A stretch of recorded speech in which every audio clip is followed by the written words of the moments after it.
Have you ever looked at someone's design and thought to yourself, how did they know how to do that? Maybe they picked the perfect font or their layout just feels so balanced. Maybe somehow everything looks so expensive, polished, and intentional. Meanwhile, you're looking at your own project and you're thinking to yourself, technically it follows the rules, but somehow it doesn't really feel the same. Here's the secret. Professional designers aren't just born with better taste. They have trained their eye. And the good news about this is that you could train yours too. So in this video, I'm going to show you practical ways that you could train your designer eye. That way you could stop guessing what works and understanding why things work. And these are all habits that you could start today, especially if you're new to graphic design. So let's get into it.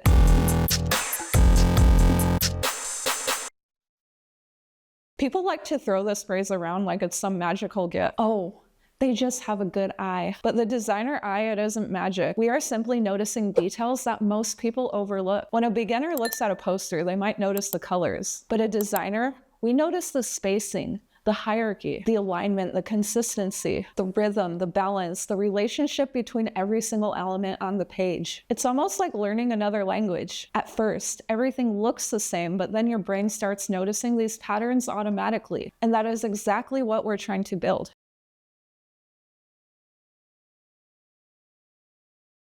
So this one completely changed the way that I look at design. Whenever I see a design online, I don't ask myself if I like it. Instead, I spend a few seconds longer and ask myself, what was the designer trying to achieve? A playful children's museum shouldn't look like a luxury perfume brand. A heavy metal concert, it shouldn't look like a meditation retreat. Good design, it's not about personal taste. It is all about creating a system that solves the right problem. When you learn how to separate your personal preferences from a design objective, you naturally get better at analyzing work. Instead of simply saying to yourself, like, I don't like orange, you start saying to yourself, okay, but orange represents energy, excitement, visibility, which actually fits the brand. That right there is designer thinking.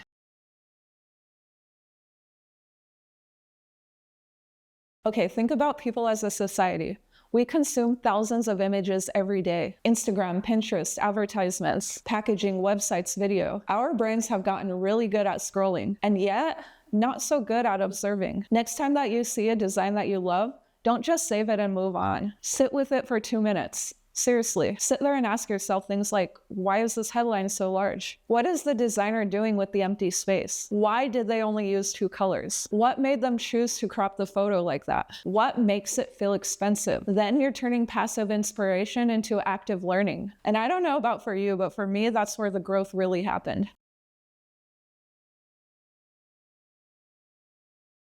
Now, before anyone panics, I'm not saying to take someone's work and post it as your own. I'm talking about recreating it as an exercise. Think about it.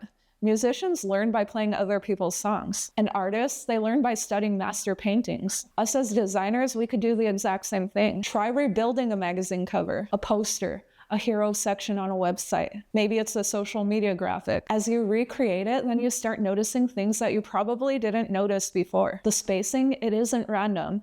The fonts, they follow a system. The margins on each page are perfectly consistent. Maybe the alignment is insanely precise. It's one thing to admire great design, it's a totally other thing to understand how it was constructed.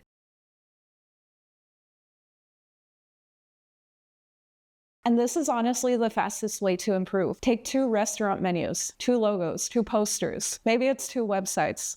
One feels professional, whereas the other one, it might feel a little questionable. But really ask yourself why.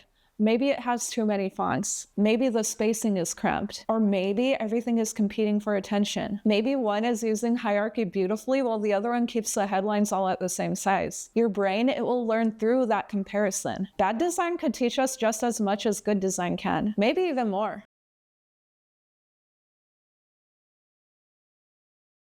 Okay, here's the really funny thing that I've noticed.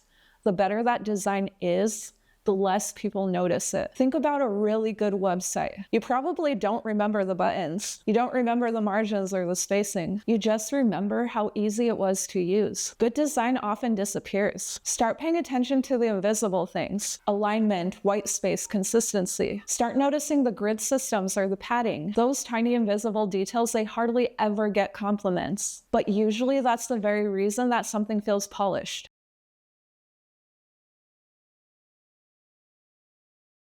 Okay, I know this sounds backwards. Wouldn't more options help? Actually, no. When beginners have 50 fonts to choose from, they often choose 50 fonts. Professional designers usually limit themselves. Maybe 2 fonts, maybe 3 colors. Maybe it's 1 illustration style, a consistent spacing system. Constraints, they actually force better decisions. When there are fewer variables, you start noticing the quality of each decision, instead of hiding the weak ones behind decoration. Less can really teach you more.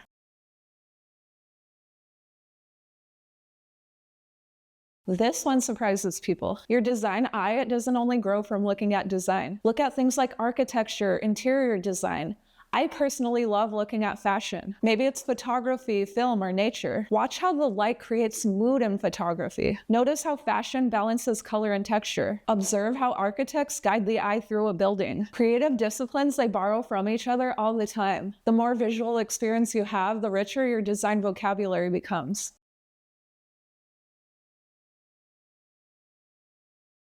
This sounds a little silly, but it works. Find a design and pretend you're teaching someone why it works. If you learn how to explain things like the headline is large because it's the most important information, or maybe it's something like the muted colors create a calm feeling, the spacing groups related information together, then you actually understand it. If the only thing you could say is it looks nice, then there's probably more to learn. Teaching.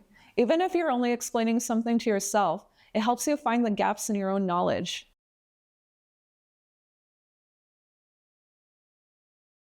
Pinterest boards are great, but don't just collect pretty pictures. Organize them. Save examples of excellent typography, amazing layouts, creative packaging, minimal branding, editorial design, business cards or landing pages, magazine layouts. When you're studying a specific topic, compare 2 examples side by side. Patterns start appearing. You'll start to notice things like luxury brands use restraint. Maybe playful brands use rounded shapes. Wow, editorial layouts? They rely on strong grids. Eventually, your inspiration gallery becomes less about stealing ideas and more about recognizing visual patterns.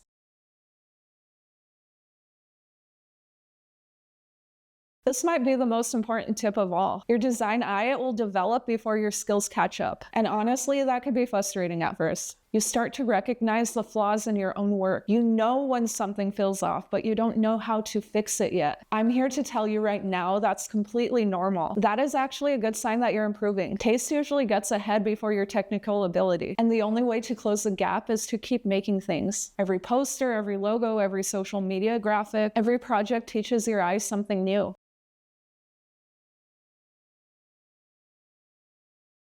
The next time that you're at a grocery store, don't just look at the products. Look at the packaging. Ask yourself, what caught my attention first? Why? Which one feels premium? What feels playful? What feels trustworthy? You start to realize that graphic design, it's everywhere. Street signs, coffee cups, movie posters, restaurant menus, even bus stops, book covers.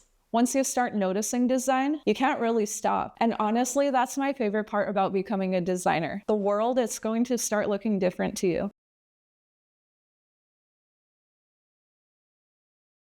If there's one thing you could take away from this video, it's this.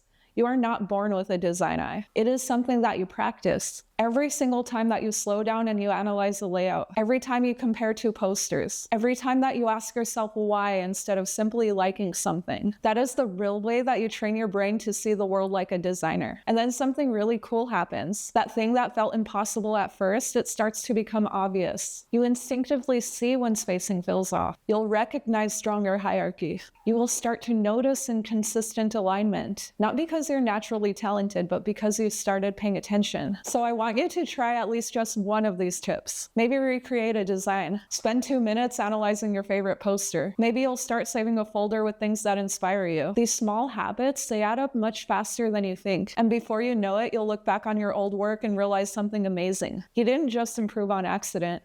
You changed the way that you see. Thank you so much for watching this video, my design babies. If you enjoyed this video, let me know which tip you're going to try first. Or maybe you have your own way that you developed your design eye. I'd love to hear it in the comments. And if you're someone who's learning design one step at a time, don't forget to subscribe to this channel because I make videos just like this every single week. We have plenty of videos that will help you think like a designer, not just design like one. Anyway, happy designing. I'll see you in the next one.